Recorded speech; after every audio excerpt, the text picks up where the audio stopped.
परम पूज्य मुनि श्री 108 प्रमाण सारी जी महाराज की। हाँ ये हुई ना बात, थोड़ा सा पुश करना पड़ता है।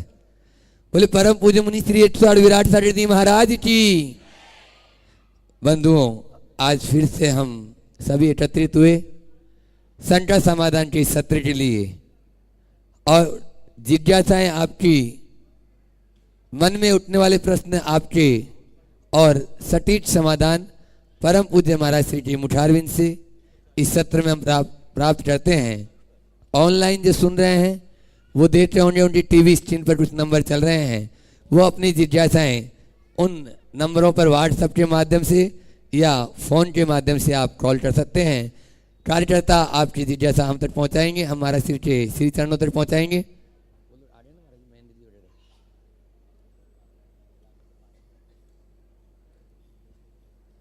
बंधुओं,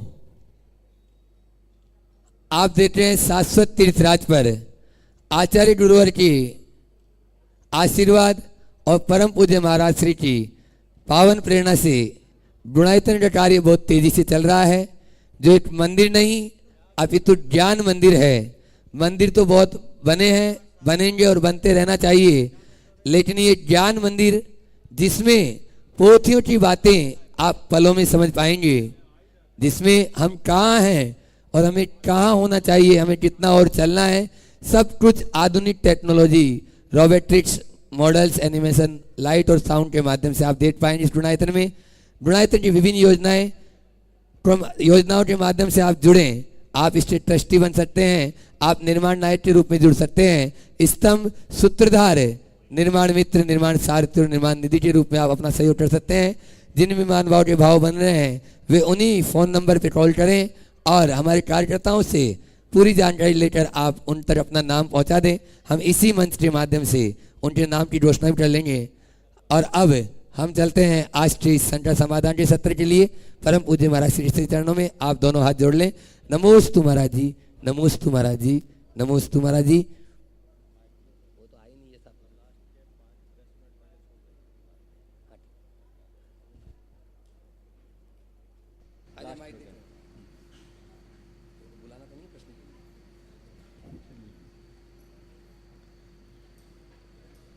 क्या निरोध से निकलकर 2000 वर्ष बाद वापस निरोध में जाना पड़ता है? अनीता जैन, महाराष्ट्र। शास्त्र का ऐसा विधान है कि त्रस पर्याय का उत्कृष्ट काल 2000 सागर काल है। 2000 सागर काल की अवधि पूर्ण होने के उपरांत वह त्रस पर्याय को छोड़कर स्थावर पर्याय को प्राप्त करता है। स्थावर पर्याय के अनंतर बीच में वो निगोद के लिए भी जा सकता है, पर ऐसा कोई जरूरी नहीं कि 2000 सागर काल पूर्ण करने के उपरांत वो निगोद में ही जाए, अन्य स्थावरों में भी जा सकता है। नेक्स्ट। हम एक भी माला स्थिर मन से नहीं फेरते, हमारा मन भटकता है, स्थिरता का उपाय बताने कृपा करें। कीर्ति डंडवाल। माला में स्थिरता तब तक नहीं आएगी जब तक आप माला के प्रति अपनी रुचि न रखो। जिस कार्य में मनुष्य की रुचि नहीं होती उसमें स्थिरता नहीं आती, रुचि ही स्थिरता दिलाती। मंत्र जाप को अपने जीवन का परम कल्याणकारी माने और उन्हें अपने लिए कल्याणकारी मानकर उसमें एक रुचि रखे कि ये मेरे जीवन का श्रेष्ठतम अनुष्ठान है, पाप के विनाश का एक श्रेष्ठ उपाय है। 24 घंटे मैं अपनी प्रवृत्तियों के माध्यम से पाप करता रहता हूँ, अपने पापों का परिमार्जन इन्हीं के माध्यम से कर सकता हूँ, ऐसी रुचि और श्रद्धा मन में होनी चाहिए। फिर जिनका आप जाप कर रहे हैं, जैसे खासकर नमोकार मंत्र की जाप आप कर रहे हैं, तो उसका भाव नमस्कार भी साथ साथ चलना चाहिए। नमो अरिहंतानम का उच्चारण करते वक्त अरहंतों को नमस्कार हो, ऐसा मनोभाव यदि आपका प्रकट होगा तो वो आपके लिए बहुत लाभदायी होगा। नमो सिद्धानम, सिद्धों को नमस्कार। नमो आर्यानम, आचार्यों को नमस्कार। नमो उपाध्यायनम, उपाध्यायों को नमस्कार। और नमो लोए शव शाहुनम कहते वक्त लोक के समस्त साधुओं को नमस्कार। जब आप भाव नमस्कार के साथ मंत्र का जाप करेंगे तभी वह सच्चा जाप होगा और इसमें आपको मन को रमाने के लिए अतिरिक्त प्रयत्न की जरूरत नहीं होगी, सहजतया आपका मन रम जाएगा। नेक्स्ट।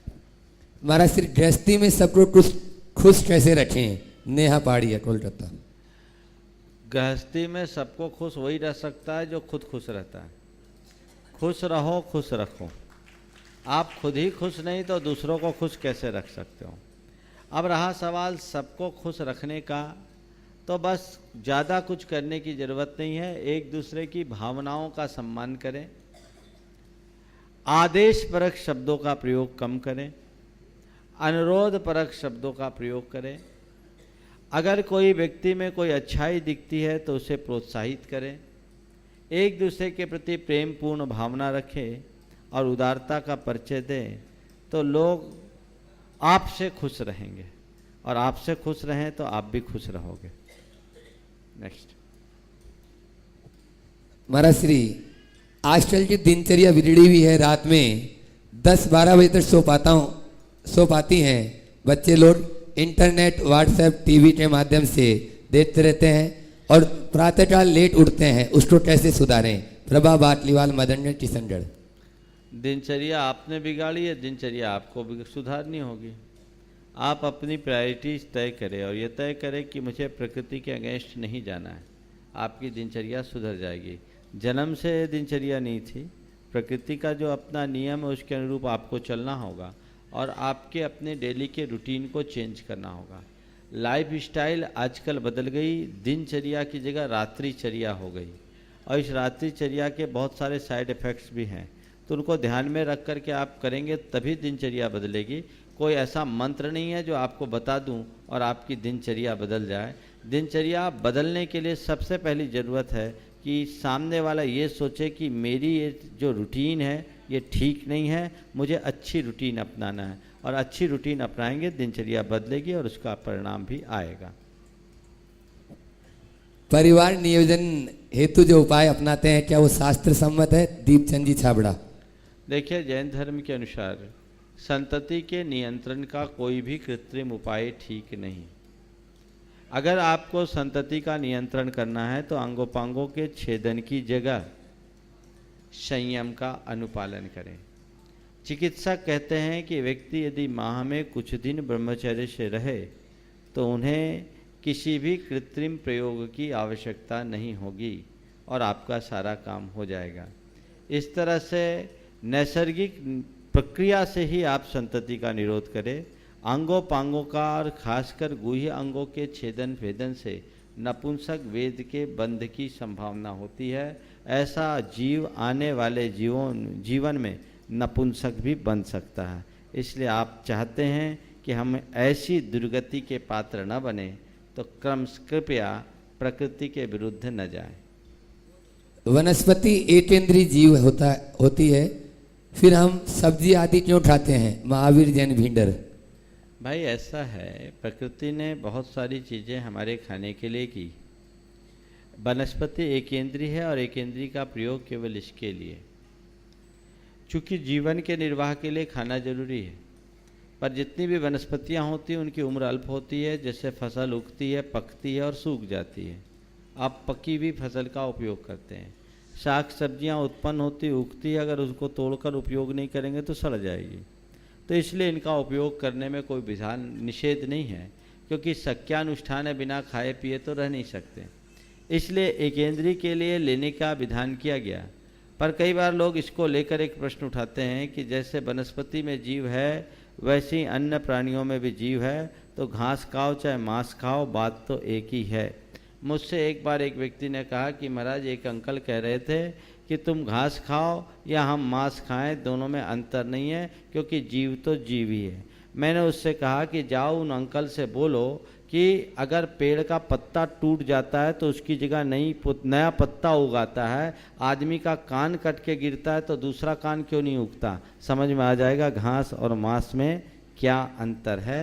तो प्राणी और वनस्पति दोनों समान नहीं है, दोनों को पृथक पृथक समझना चाहिए और वही हमारे लिए व्यवहार्य है। जो व्यक्ति गुरुओं के सामने अपनी इज्जत बनाने के लिए झूठ और छल कपट का सहारा लेते हैं, उन व्यक्तियों का क्या होगा? राहुल शास्त्री।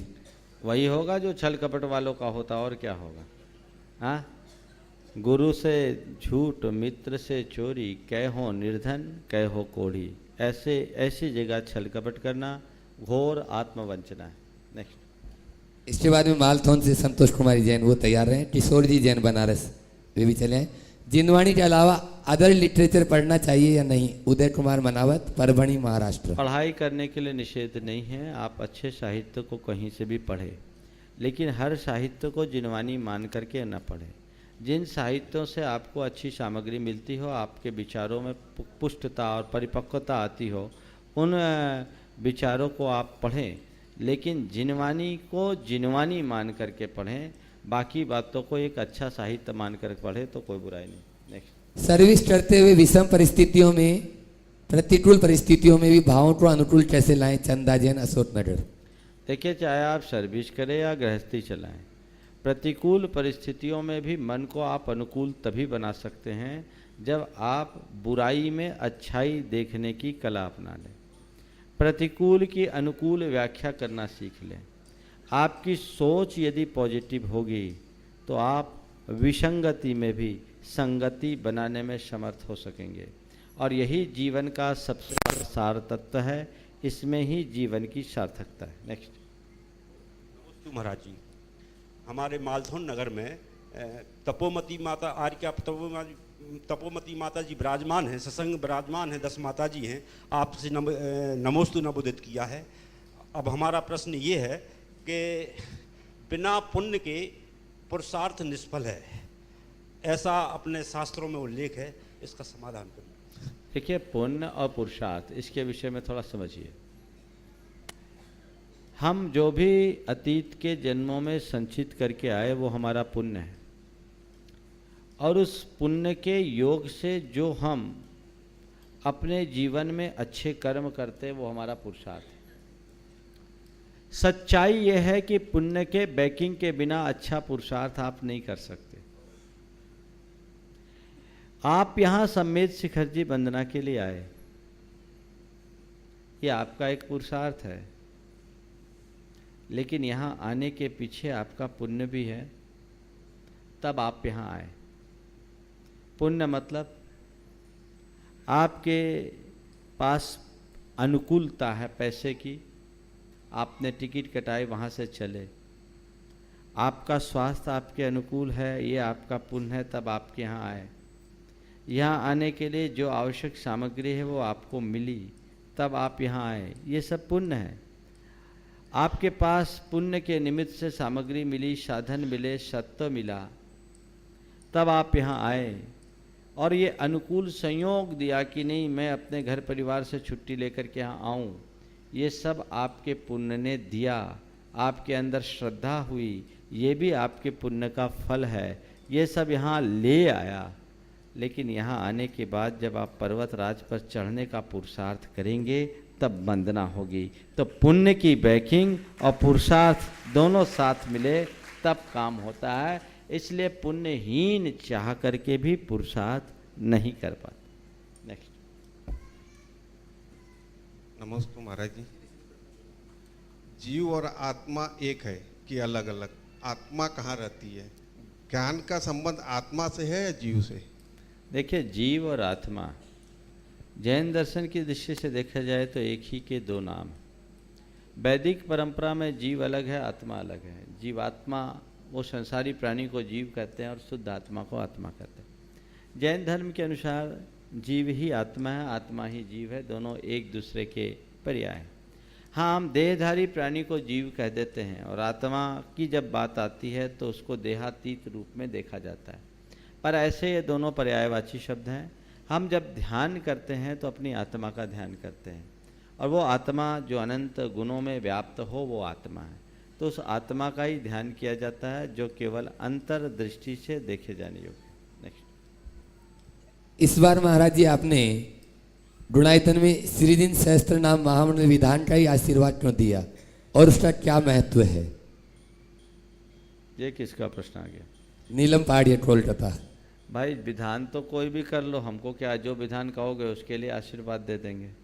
यहाँ आप लोगों को आयोजन करना था, विधान की बात आई, मुझसे कहा बहुत कौन सा विधान कराएं, तो देखो भगवान के सहस्र नाम की बड़ी महिमा है। इंद्र और चक्रवर्ती के द्वारा जब भी तीर्थंकरों की विशिष्ट आराधना की जाती है तो उसमें सहस्र नामों की पूजा होती है। आप सिद्धचक्र विधान आदि बड़े विधान भी जब करते हैं तो एक दिन 1008 अर्घ्य चढ़ते हैं। चूँकि भगवान के समस्त नामों का उच्चारण करके उनका गुणानुवाद करने पर ही उनकी पूजा पूरी होती है। सहस्रनाम की परंपरा जैन परंपरा में जिन सहस्रनाम के रूप में है और वैष्णवों में विष्णु सहस्रनाम के रूप में है। तो 1008 नामों के द्वारा भगवान का गुणानुवाद करना एक विशिष्ट पुण्य के संचय का निमित्त है। इसलिए ऐसे अच्छे अवसरों पर जब भी आपको समय मिले सहस्रनाम का जाप करो, सहस्रनाम का पाठ करो, और अगर आप सहस्रनाम विधान करते हैं तो ये और भी पुण्य की क्रियाएं हैं। ऐसी क्रियाओं का लाभ लिया जा सकता है। इस बार ये योग आपको मिला है, आप उसका सही प्रयोग करें। वास्तु का व्यावसायिक प्रतिष्ठान में और अपने आवास में क्या महत्व? अजीत जैन जी, बेंगलोर। कई बार मैंने बोला वास्तु के विषय में, वास्तु एक अंग है पर सब कुछ नहीं। वास्तु को मानो, वास्तु का हुआ मत मानो। अगर आप कोई नया निर्माण करते हैं तो वास्तु का ध्यान करके करें, क्योंकि वास्तु का जो सिद्धांत है वो चुंबकीय तरंगों के प्रवाह के ऊपर निर्भर सिद्धांत है। लेकिन वास्तु शास्त्र खुद कहते हैं कि वास्तु के साथ मनुष्य के पुण्य पाप का भी संबंध होता है। अगर आपके गोचर की दशा अच्छी है तो वास्तु खराब रहने पर भी आपका काम अच्छा होगा, और वो अगर कमज़ोर है तो वास्तु अनुकूल होने पर भी खराब होगा। आप देखते हैं कई जगह लोगों का घर दक्षिण मुख है, प्रतिष्ठान दक्षिण मुख है, और फिर भी बहुत सफल हो रहे हैं। और कई हैं जो पूरब और उत्तर मुंह करके बैठे हैं लेकिन फिर भी उनका मुंह उतरा हुआ है। आखिर इसके पीछे कारण क्या? अंतरंग कारण पुण्य और पाप है, बहिरंग कारण में ये वास्तु की सामग्री आती है। बहिरंग कारण से अंतरंग कारण ज़्यादा बलवान होता है, इसलिए बहिरंग के साथ अंतरंग को भी प्रमुखता देखनी चाहिए। निश्चित इनका प्रभाव नहीं पड़ता ऐसा मैं नहीं कहता, पर केवल वास्तु ही सब कुछ कहता है ये मानना भी भ्रमपूर्ण है। नेक्स्ट, आज क्या हो गया? अगर किसी पंचेंद्रिय प्रश्न मेरे को दो, फटाफट चलता हूँ। देखिए, प्रायश्चित के संबंध में इस तरह से प्रश्न नहीं पूछा जाता। ये प्रायश्चित क्या मांगा जाए, किस पाप का क्या प्रायश्चित हो, आप मुझसे पूछो और मैं मंच से घोषित कर दूं, और आपसे कोई गलती हो आप वो प्रायश्चित लें तो प्रायश्चित होगा पर शुद्धि नहीं होगी। प्रायश्चित सदैव गुरुओं के समक्ष लेना चाहिए। दो मेरे को प्रश्न तो फटाफट चलता है। एक पर्ची थी 3 दिन पहले, उसमें बहुत अच्छे प्रश्न थे। कहाँ है वो? दो 4-5 प्रश्न थे।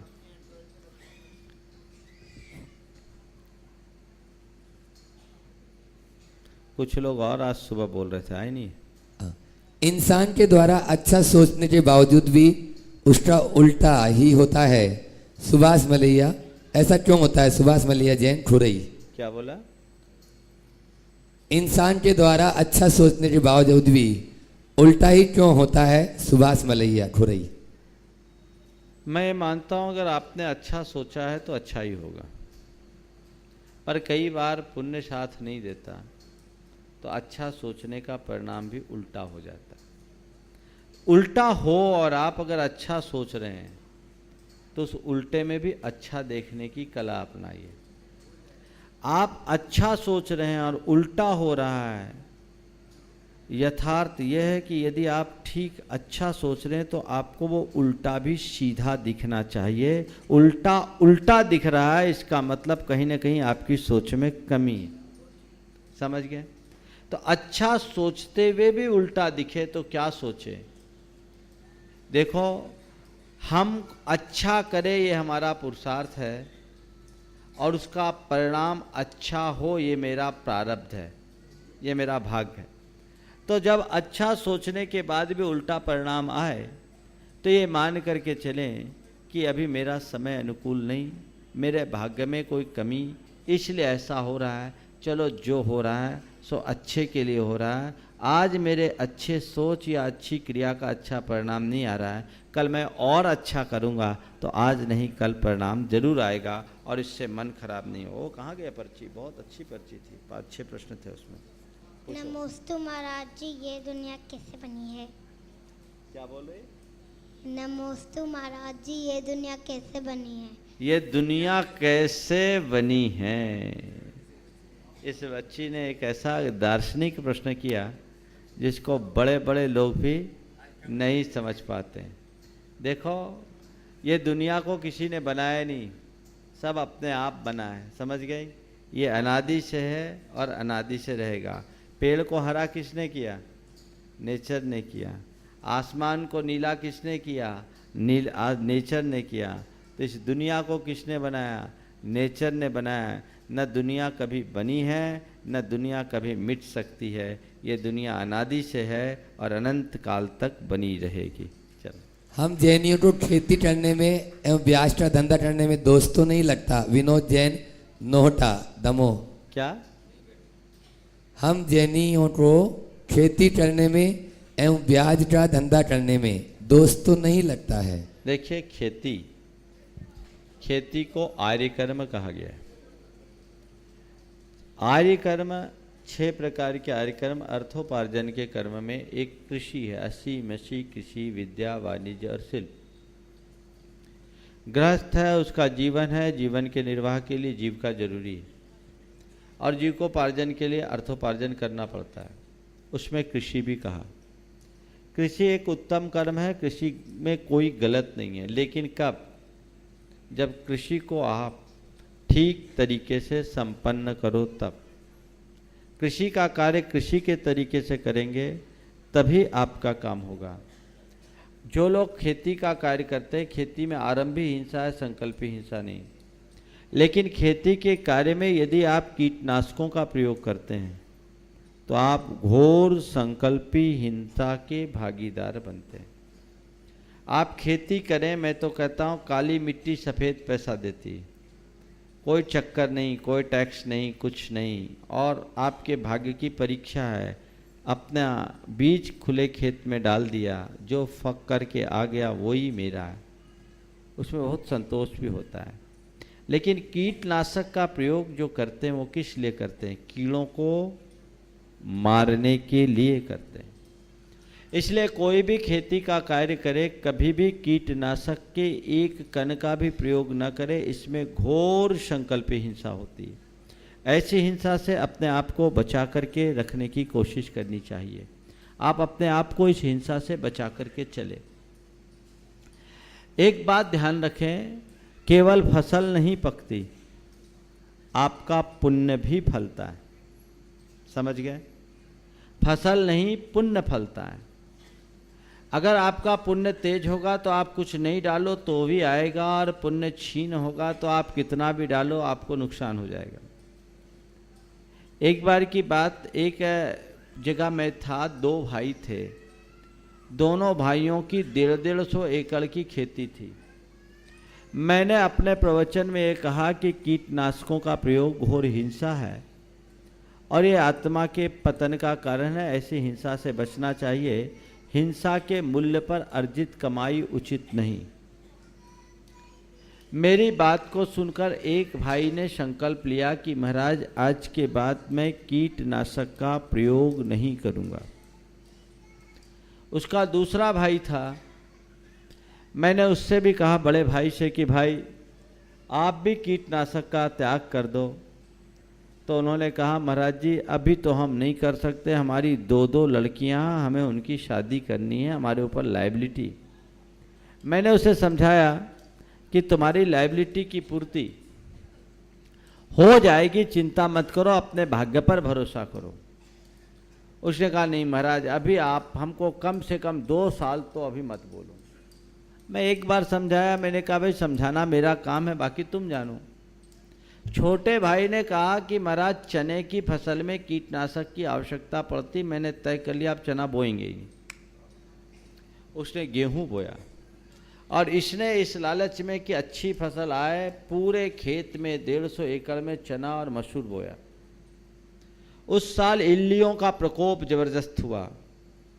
कीटनाशक का अंधाधुंध प्रयोग करने के बाद भी पूरी फसल चौपट हो गई, क्योंकि कीटों का रेजिस्टेंस दिनों दिन बढ़ता जा रहा है।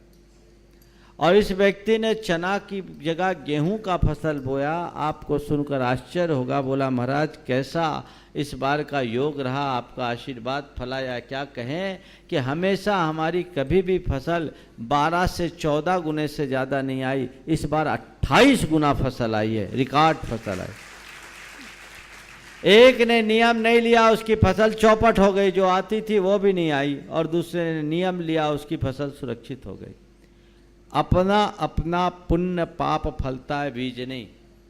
मेरे संपर्क में विजय करण जी पाटनी है विदिशा की, उनकी काफ़ी लंबी चौड़ी खेती थी, अब तो वो नहीं रहे, उनके बेटे। उनसे मैंने पूछा कि आप क्या खेती करते हो, तो क्या करते हो? बोले महाराज बीज बोता हूँ और काटता हूँ, इसके अलावा कुछ नहीं करता, और आप लोगों का आशीर्वाद है, पूरे इलाके में सबसे ज़्यादा रिकॉर्ड फसल हमारी आती है। महाराज हमने आपसे एक ही बात सीखा है कि बीज नहीं फलता, पुण्य फलता है। इसलिए ऐसा पापपूर्ण कार्य मत करो। पाप करके कदाचित अनाज का बोरी भर कर तुम घर लाओगे, बेच के खा के बर्बाद कर जाओगे, लेकिन उसके साथ आने वाले पाप को भोगने के लिए कहाँ जाओगे? असंख्यात जीवों की हत्या का पाप तुम्हें लगेगा। ऐसा काम कभी मत करना। ये तो वह खेती के संबंध में बात। दूसरी बात ब्याज के व्यवसाय की। ब्याज के संदर्भ में मुझसे, भोपाल में मैं था तो एक पत्रकार ने मुझसे पूछा कि महाराज मुस्लिम कम्युनिटी को सामान्यतः दयावान कम्युनिटी नहीं मानी जाती और जैनों को करुणापूर्ण समाज के रूप में, करुणापूरित समाज के रूप में जाना जाता है। लेकिन क्या वजह है कि मुसलमानों में सूदखोरी को गुनाह कहा जाता है और जैनियों में सूदखोरी का व्यवसाय अधिकता से होता है? मैंने उन्हें जो उत्तर दिया, मैं समझता हूँ आज के संदर्भ में ये उत्तर बहुत अच्छा होगा। और मैंने उनसे कहा भाई दो दृष्टियाँ हैं, एक शोषण और दूसरे सहयोग की। जहाँ तक शोषण का प्रश्न है उसमें ब्याजखोरी क्या, हर उस व्यवसाय को जैन धर्म में निंद और निषिद्ध किया बताया गया है जिसमें किसी भी प्रकार का शोषण हो। लेकिन ब्याज का जो काम है इसमें शोषण की जगह एक तरफ सहयोग की भावना भी छिपी हुई है। किसी जरूरतमंद व्यक्ति को कोई विपत्ति आई, उसने किसी साहूकार से रुपया मांगा, उसने रुपया दिया, काम पूरा होने के बाद वो उसके एवज में कुछ ब्याज दिया, उस समय उसको कितना सहयोग मिल गया, चाहे व्यापार के लिए, चाहे शादी विवाह के लिए, चाहे किसी बीमारी के लिए, अन्य किसी आकस्मिक आवश्यक होने पर अगर रुपया देने के बाद वो उसको लौटाता है, उसका उस समय काम चलता है तो कितना बड़ा उपयोग। लेकिन ये सहयोग उदारता से होनी चाहिए। अगर आप ब्याज का काम करते हैं तो सहयोग की सीमा रेखा का उल्लंघन नहीं होना चाहिए। सहयोग की सीमा क्या? यदि आपकी ब्याज की दर शासन के द्वारा निर्धारित मानकों के अधिक न हो, अंधाधुंध इंटरेस्ट लेने वाले, 5% 10% का ब्याज खाने वाले शुद्ध शोषण करने वाले हैं, ऐसे लोग अपनी संपत्ति को कभी भोग भी नहीं पाएंगे। ये घोर हिंसा और नरकादि दुर्गति का कारण। मानक दर जो आज 1.5% के लगभग जो मान्य है, बैंक 14% लेती है, 18 लीजिए, 20 लीजिए, इससे ज़्यादा नहीं होना चाहिए। 18% सफिशिएंट। दूसरी बात, आप ब्याज पर रुपया तभी दीजिए जब आपके अंदर इतनी उदारता हो कि यदि मैंने किसी को रुपया दिया और वो रुपया डूब जाए तो उसे वसूलने के लिए हम किसी का घर मकान नहीं बिकवाएंगे, उसकी छाती पर मूंग नहीं दलेंगे। अगर आपके अंदर इतनी उदारता नहीं है तो आप कभी भी अपनी रकम किसी को मत दें। जिन विजय करण जी पाटनी का मैंने उल्लेख किया, विदिशा जिले के सबसे बड़े मनी लैंडर थे। मैंने उनसे एक दिन पूछा आप ब्याज का काम करते हो? उन्होंने मुझसे कहा महाराज मेरे पास रुपया रखा है सो लोगों को देता हूँ। सन 1992 की बात है, उस समय बैंक भी अच्छा इंटरेस्ट देती थी। उन्होंने कहा महाराज मैं 1.5% से ज़्यादा ब्याज किसी से लेता नहीं और आज तक जिसको रुपया दिया उससे मांगने कभी गया नहीं। आप लोगों का आशीर्वाद है, जो हमसे रुपया लेता है पनपता अपने आप चुका कर जाता है, लेकिन आज तक हम किसी से मांगने नहीं गए। इतने बड़े मनी लेंडर होने के बाद भी उस व्यक्ति ने सहकारिता आंदोलन का नेतृत्व किया था और जिस दिन उस व्यक्ति की मृत्यु हुई पूरा विदिशा शहर बंद हुआ। ये है सहयोग की वृत्ति। ऐसे अगर आप ब्याज का काम करोगे तो ये ब्याज आपके लिए फलदायी होगा। लेकिन एक दूसरा भी उदाहरण मैं देता हूँ। मैं एक ऐसे व्यक्ति को जानता हूँ जो आज दुनिया में नहीं है। वो व्यक्ति ब्याज का अंधा काम किया करते थे। कहते हैं कि उनके रुपये से वहाँ का पशु बाजार भरता था। बिना लिखा पढ़ी के 5%, 7%, 10% के ब्याज में लोगों को रुपया देते थे। अनाप शनाप रुपया उस व्यक्ति के पास था। वो आदमी पैरालिसिस के अटैक से मरा, 6 महीने तक बिस्तर में पड़ा रहा, मर गया। उसके मरने के बाद रुपया भी डूब गया। उसके बाद उसकी पत्नी लगभग 6-7 वर्षों तक बिस्तर पर पड़ी रही, गठियावात की शिकार, अपनी सारी क्रियाएं बिस्तर पर की। आखिरी दिनों में तो जांघों की हड्डियां भी टूट गई, बेडसूल हो गए। लास्ट के 6-8 महीने तो नरक जैसा दर्द भोगा, और जो धन संपत्ति बर्बाद होनी थी वो तो हुई सो हुई। अब उसमें उनके बच्चों के हाथ में भी कुछ नहीं आया। उनका बेटा मेरे को तो बोला, महाराज आप नाम लेके बोल सकते हो, लेकिन मैं नाम नहीं लेना चाहता। उसने मुझसे कहा कि महाराज आप किसी को भी मेरा उदाहरण दे के कह सकते हैं कि कभी अगर अपनी पीढ़ियों को खुशहाल रखना चाहते हो तो इस प्रकार के ब्याज का काम कभी मत करना। उन्हें भोग लिया। उसने बोला मेरी माँ सारा हिसाब किताब करती थी और मेरे पिताजी को वो प्रोत्साहित करती थी, तो दोनों ने पाप भोगा।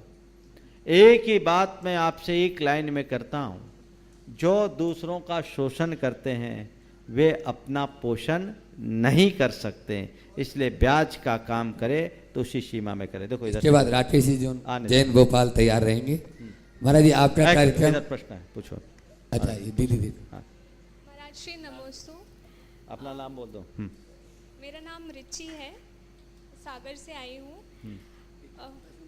मेरा प्रश्न ये है, धार्मिक संस्कारों को जीवन भर अपने आचरण में उतारने के लिए क्या करें? धार्मिक संस्कारों को अपने आचरण में उतारने के लिए बस अपनी बैटरी को चार्ज रखना चाहिए। देखिए बहुत महत्वपूर्ण प्रश्न किया। ये एक बड़ी संस्कारित बेटी है, प्रदीप रांधेलिया की बेटी है, सागर से आई, और उसने ये भाव अपना व्यक्त किया है। संस्कार अच्छे हों ये माँ बाप और परिवार के ऊपर निर्भर करता है। गुरुजनों का सानिध्य भी हमारे संस्कारों को उभारने में बहुत बड़ा निमित्त बनता है, लेकिन संस्कारों को टिकाए रखने के लिए संगति को बनाए रखना भी जरूरी होता है। संगति से संस्कार प्रभावित होते हैं। अच्छे संस्कार युक्त संतान भी अगर गलत संगति के संस्कार हो जाए तो भटकने में देर नहीं लगती। मेरे संपर्क में ऐसे अनेक उदाहरण हैं, मेरे संपर्क में ऐसे अनेक लोग हैं जो अच्छे संस्कार युक्त थे, लेकिन संगति बिगड़ी और वो चले गए। मैं एक उदाहरण देता हूँ आपको। एक बहन थी Mona Khandar, brilliant, extra brilliant लड़की। आचार्य श्री से उसने आजीवन ब्रह्मचर्य व्रत लिया, कभी नजर उठाकर ऊपर नहीं देखी। उसकी प्रतिभा को देखकर आचार्य महाराज ने उसे आईएएस करने के लिए कहा। उसने अपने आईएएस में 8वां रैंक और लड़कियों में पहला रैंक पाया, लेकिन वो इतने अच्छे संस्कार लेने के बाद भी आईएएस हुई, और एक चौहान जो केरल कैडर का लड़का था आईएएस, उससे अफेयर हो गया, उससे शादी कर ली, जैन धर्म छूट गया। अच्छे संस्कार होने के बाद भी संगति बिगड़ने से जैन धर्म छूट गया। ये उदाहरण है। इसलिए माँ बाप को चाहिए अपने बच्चों को अच्छे संस्कार दे, और संस्कार देने के बाद भी बच्चों की संगति पर ध्यान दे। उनकी संगति अच्छी हो, और अच्छी संगति बनी रहेगी तो बच्चे भटकेंगे नहीं, और समय समय पर गुरुओं का सानिध्य उन्हें मिलता रहे, ताकि वो अपनी दिल की बात कह सके। बिगड़े हुए वातावरण में यदि मन बिगड़ता है या कोई गलती होती तो उसे सुधार सके, अपने आप को संभाल सके। आज का माहौल तो ऐसा, आज मैं कुछ बच्चों से बात कर रहा था जो कॉलेज में पढ़ रहे इंजीनियरिंग और एमबीए वगैरह के छात्र थे, लड़कियां थी। मैंने उनसे पूछा कि आज का क्या वातावरण है बताओ, तो उन बच्चों ने कहा महाराज 95% लड़के बिगड़े हैं, और एक टिप्पणी की महाराज लड़कों से ज़्यादा लड़कियां बिगड़ी। ये सच्चाई है। मैं समझता हूँ यहाँ जितने लड़के और लड़कियां बैठी होगी मेरी बात से सहमत होगी, है कि नहीं? मैं गलत तो नहीं कह रहा हूँ, थोड़ा हाथ उठा के बताना। लड़के लड़कियां, ये एक आज का माहौल है। आज के बच्चे काजल की कोठरी से बेदाग आते हैं अगर अपने आप को बचा कर आते तो उनको बहुत सारी चुनौतियों का सामना करना पड़ता है। तो ऐसी अवधि में अपने आप को बचाने का एक उपाय है, वो है दृढ़ संकल्प। गांधी जी ने अपनी आत्मकथा में लिखा कि विदेश जाते समय मेरी माँ ने मुझे अगर प्रतिज्ञा नहीं दिलाई होती, बेचर दास जी दोषी जो एक जैन साधु थे, उनसे उनकी माँ ने मांस नहीं खाना, मदिरा नहीं पीना और परस्त्री सेवन नहीं करना, ये 3 प्रतिज्ञा दिलाई थी। वो लिखते हैं कि मेरी ये प्रतिज्ञा ही मेरे जीवन की सुरक्षा कवच, मेरे जीवन का सुरक्षा कवच बना। यदि मेरी ये प्रतिज्ञा नहीं होती तो मैं भ्रष्ट हो गया होता। इसलिए बच्चों को चाहिए अपने संस्कार, उनके माँ बाप उन्हें अच्छे दे, उन संस्कारों को जगा के रखे और धार्मिक भावनाओं को दृढ़ करें। ठीक, इसके बाद यशा जैन इंदौर और राकेश जी जैन भोपाल तैयार रहेंगे। आओ जल्दी जल्दी, टाइम नहीं। थोड़ा फास्ट करेंगे भैया। नमस्ते महाराज श्री। मेरा प्रश्न पाप और पुण्य को लेके है। जिस प्रकार पाप पुण्य के उदय में आ जाते हैं, सब कुछ अच्छा चल रहा होता है, अचानक से बुरा होने लगता है, तो कहा जाता है कि पहले का हमारा सब कुछ जो है वो अब हम भोग रहे हैं। तो मैं ये जानना चाहती हूँ, क्या इस प्रकार होता है क्या कि जो पहले किया है वो अभी चल रहा है, जो अभी कर रहे हैं वो आगे तक चलता रहेगा हमारे भविष्य काल तक? बिल्कुल ठीक पूछा आपने। ये आगे का पीछे और पीछे का आगे होता रहता है, समझ गए। आज जो हम भोग रहे हैं, अतीत का भी भोग रहे हैं, वर्तमान का भी भोग रहे हैं, और अभी जो हम कर रहे हैं उसको कुछ अभी भी भोग सकते हैं, कुछ आगे भी भोग सकते हैं। ये कर्म सिद्धांत की एक प्रक्रिया है। अब हमारे हाथ में है क्या? संचित जो हम कर्म ले करके आए हैं, उस कर्म में हम बहुत कुछ परिवर्तन कर सकते हैं। हमारे हाथ में हमारा पुरुषार्थ है। वो पुरुषार्थ, जैसा मैंने अभी पहले प्रश्न में कहा था कि पुण्य की वैकिंग से फलता है, लेकिन यदि हम सत्पुरुषार्थ करते हैं तो अपने अशुभ को शुभ में परिवर्तित कर सकते हैं। ये हम में बहुत बड़ी ताकत है, इसको संक्रमण कहते हैं। और अपनी विशुद्धि के बल पर नया पुण्य को भी उपार्जित कर सकते हैं। अब रहा सवाल कि अच्छा करने के बाद भी विपत्तियां जीवन में आती है, तो फिर मन से श्रद्धा डगमगाने लगती है कि धर्म करने के बाद भी हमको परिणाम नहीं मिला तो हम धर्म क्यों करें, ये प्रश्न आता है। मैं आपसे ये कहता हूँ, पहले अपना कंसेप्ट बदलिए। ये धारणा गलत है कि धर्म करने से मेरी विपत्तियाँ टलती हैं। विपत्तियों को टालने में धर्म भी समर्थ नहीं है। कर्म का जो प्रहार है वो तो तीर्थंकरों को भी झेलना पड़ा। पारसनाथ भगवान पर जितनी विपत्ति आई उतनी विपत्ति किसी सामान्य प्राणी पर नहीं आई, वो झेलना पड़ा। तो दुख, संकट, संताप धर्मात्माओं पर ज़्यादा आते हैं, अधर्मियों पर कम। मैं तो हमेशा एक ही बात कहता हूँ, परीक्षा सतियों की होती है, वेश्याओं की नहीं। उपसर्ग साधुओं पर आते हैं, डाकुओं पर नहीं। परीक्षा सतियों की होती है, वेश्याओं की नहीं। उपसर्ग साधुओं पर आते हैं, डाकुओं पर नहीं। कसौटी पर सोने को कसा जाता है, लोहे पर नहीं। संकट धर्मी पर आते हैं, अधर्मी पर नहीं। पहचानो। फिर ये मेरा धर्म क्या कर रहा है? अगर आपने सच्चे मन में धर्म किया और पाप के उदय में भी आपने धर्म किया है, तो आपको और कुछ मिले या न मिले, आपके संकट टले या न टले, आपका मन स्थिर रहेगा। आज दोपहर में मैंने कहा था, धर्म हमारे संकटों को टालता नहीं, संकटों में संभालता है, और ये संभालने वाला की ताकत केवल धर्म के पास है। इसलिए इस स्थिति में भी हम धर्म का पुरुषार्थ गौण न करें। नेक्स्ट, जल्दी। नमस्ते महाराज। ये आखिरी प्रश्न है आज का। हाँ महाराज श्री, मैं राकेश जैन, भोपाल छपारा निवासी, मेरे परिवार और संबंधियों की तरफ से आपको बारंबार नमस्ते करता हूँ।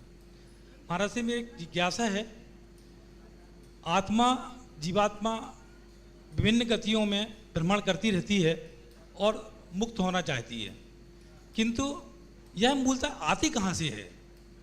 प्रथम बार इसकी घी कहाँ से आया? हाँ, दूध में घी तो जहाँ तक है वो तो मथने के बाद, तब के बाद दूध में घी, दूध मूलतः घी कहाँ पाया जाता है? मूलतः दूध में पाया जाता है ना, पाया जाता है जी। घी मूलतः दूध में पाया जाता है, लेकिन उस दूध में घी किसने मिलाया?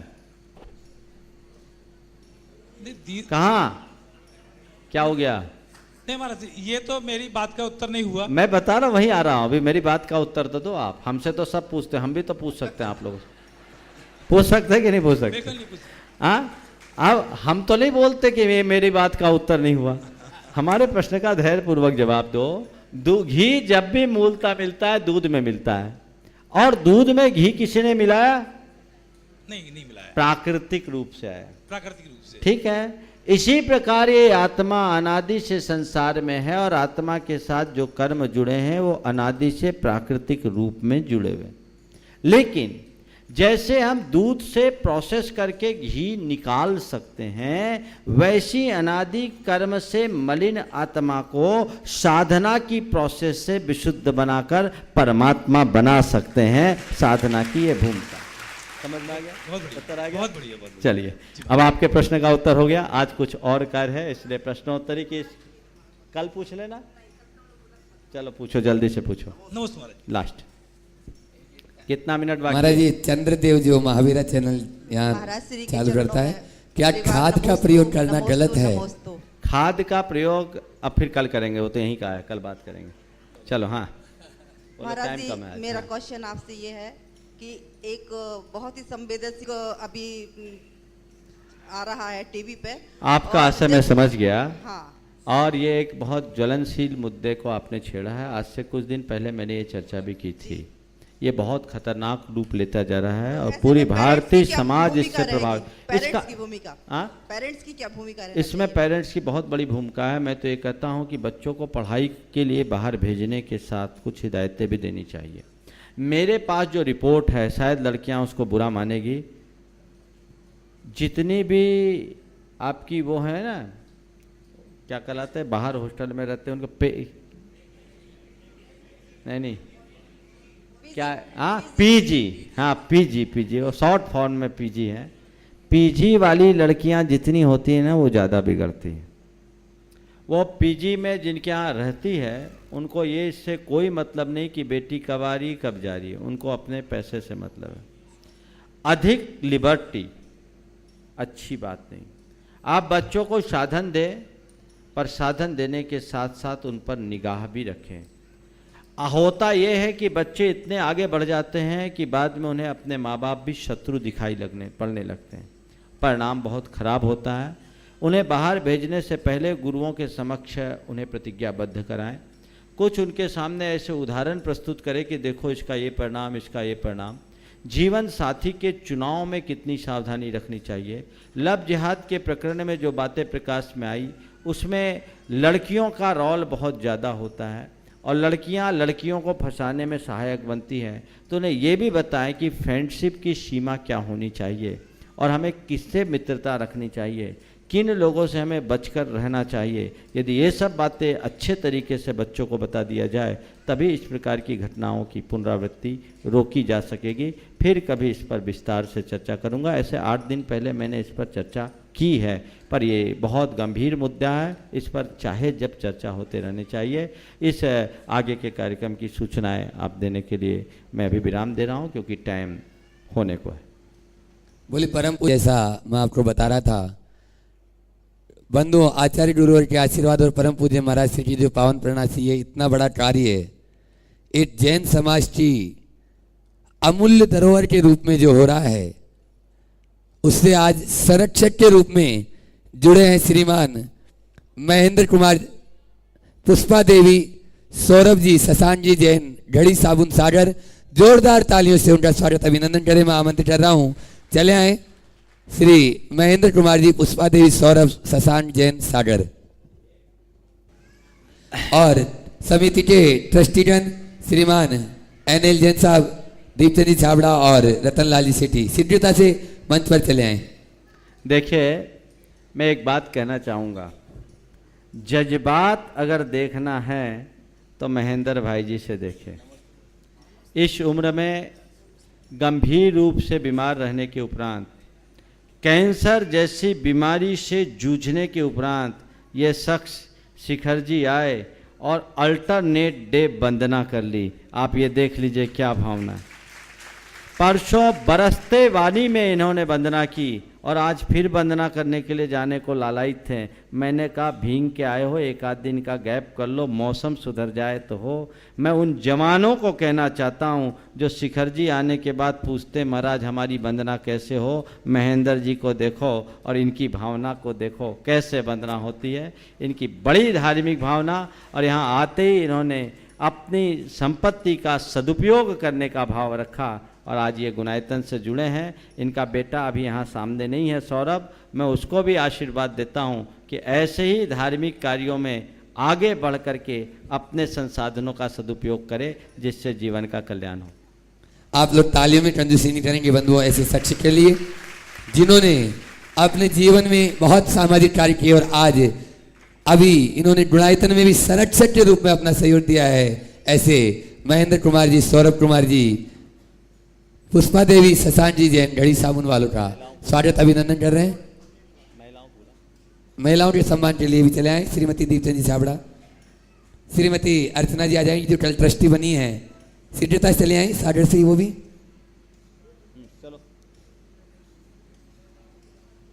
सूत्रधार के रूप में जुड़ने वाले हैं श्रीमती आशा जैन, प्रमोद जैन सागर, श्री अशोक कुमार सिंगड़ी प्रतापपुर, जोरदार ताली स्वागत। निर्माण निधि सदस्य के रूप में श्री मनीषा प्रमोद एवं यश जैन मेहर सतना, श्री दिलीप जैन बेडमगंज, श्री आलोक कुमार जैन साहगढ़, श्री अमित सुनीता जैन वीना, श्री प्रशांत जी सिंगड़ी दमोह। सभी महानुभाव के लिए एक बार फिर से जोरदार ताली बजा दीजिए। श्रीमती कृति जैन दिल्ली, इन्होंने भी आज फोन के ऊपर कार्यकर्ताओं को निर्माण मित्र के रूप में अपनी सीट दी है, जोरदार तालियां। श्रीमती पुष्पा स्वर्गीय बालक चंद्र सिंह सागर,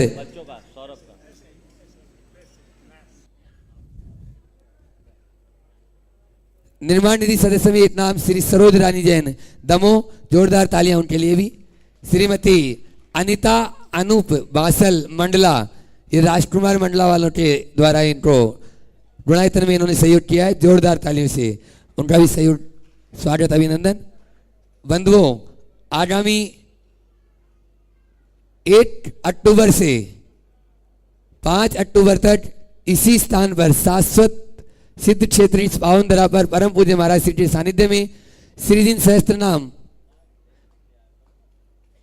महामंडल विधान एवं विश्व शांति महायज्ञ का आयोजन होगा। आप सभी महानुभाव से अनुरोध है कि उसमें सीमित लोगों को स्थान दिया जाएगा। समिति पदाधिकारियों ने ऐसा तय किया है क्योंकि आवास की यहाँ पर थोड़ी सी व्यवस्था आप भी देखते हैं, इसलिए सीमित लोगों के लिए सीमित यह है विधान हो रहा है। आप आज ही अपना रजिस्ट्रेशन, जो कॉल नंबर आप देख रहे हैं, फोन नंबर इसमें आपके टीवी स्क्रीन पर, आप उन पर कॉल करें और अब कार्यकर्ताओं से संपर्क कर आज ही अपना रजिस्ट्रेशन करा लें, जिससे कि आपकी समुचित व्यवस्था समिति के पदाधिकारियों द्वारा की जा सके।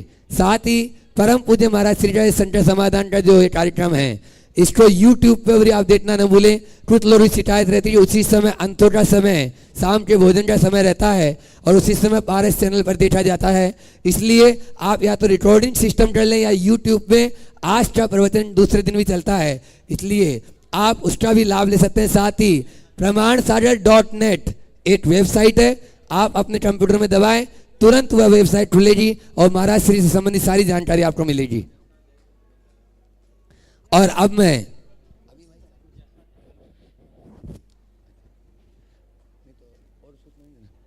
श्रीमती यशा जैन इंदौर हमारे बीच में है, बहुत ही सुमधुर कंठ है उनका। आज दोपहर में भी उन्होंने मंडलाचरण किया था। मैं यहाँ पर आमंत्रित कर रहा हूँ श्रीमती यशा जैन, आप लोग जोरदार तालियों से स्वागत अभिनंदन करें। अभी उठना नहीं है आप लोगों को, परम पूज्य महाराज श्री मंचा सिंह है और आचार्य भक्ति का और आरती का पूरा आनंद ले, उसी में आपका पूरा लाभ मिलेगा। श्रीमती यशा जैन इंदौर शीघ्रता से मंच पर चले आए और परम पूज्य महाराज श्री के श्री चरणों में अपनी ओर से कुछ पुष्प के रूप में अपना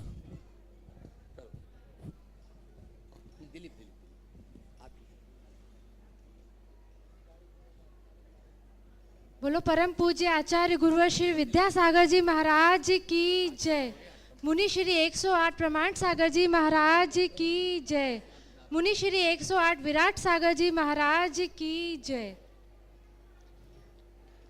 आत्मशक्ति से ओतप्रोत विद्या और ज्ञान से भर दो, गुरुवर ऐसा वर दो। आत्मशक्ति से ओतप्रोत विद्या और ज्ञान से भर दो, गुरुवर ऐसा वर दो। रहे मन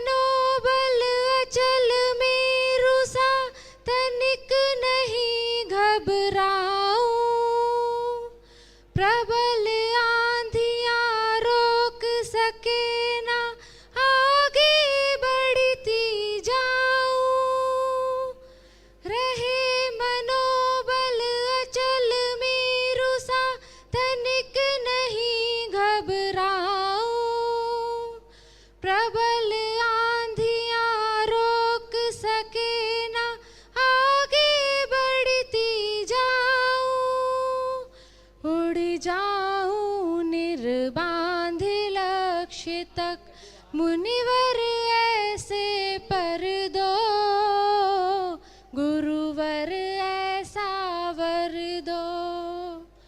आत्मशक्ति से ओत प्रोत विद्या और ज्ञान से भर दो, गुरुवर ऐसा भर दो।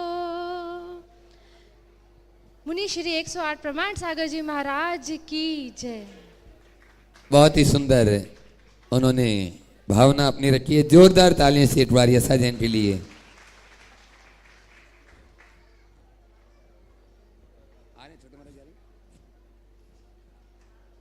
छोटे महाराज जी के लिए वाला है भैया ट्रुथ लोट।